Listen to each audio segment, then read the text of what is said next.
আজকে শেয়ার করলাম তোমাদের সাথে মুম্বাই টু দুর্গাপুর একা একা যাওয়ার ট্রাভেল। তো এয়ারপোর্টে ঢুকে গেছি, এয়ারপোর্টে ঢুকে চেক ইন করে বসেছি। এয়ারপোর্টটা দেখছিলাম, ভালো মুম্বাই এয়ারপোর্টটা, অবভিয়াসলি মুম্বাই বলে কথা। তো প্লেন দেখতে দেখতে দেখতে আমাদের টাইম হয়ে গেছিলো, চেক ইন কমপ্লিট হয়ে গিয়েছিলো, সব কিছু সিকিউরিটি কমপ্লিট করে যখন আমরা বসেছি এবার ফ্লাইটের ভিতরে আমরা ঢুকবো।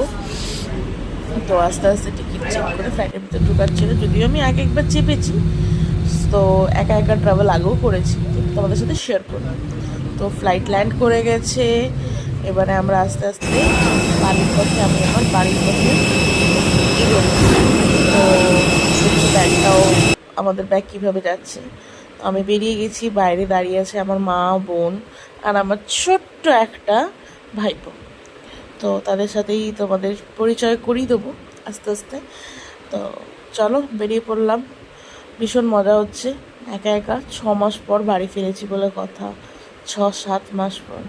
মেয়েদের বোধহয় লাইফ এটাই, তাই না?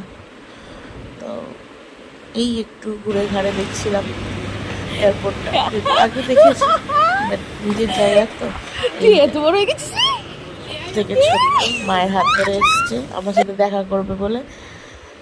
তো এয়ারপোর্ট থেকে বেরিয়ে বাড়ির রাস্তা ধরে নিয়েছি, নিজের শহর, নিজের চেনা গলি, চেনা রাস্তা, চেনা সব, আলাদাই।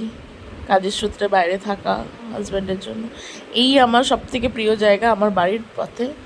এই যে আমার বাড়ি, থ্যাংক ইউ।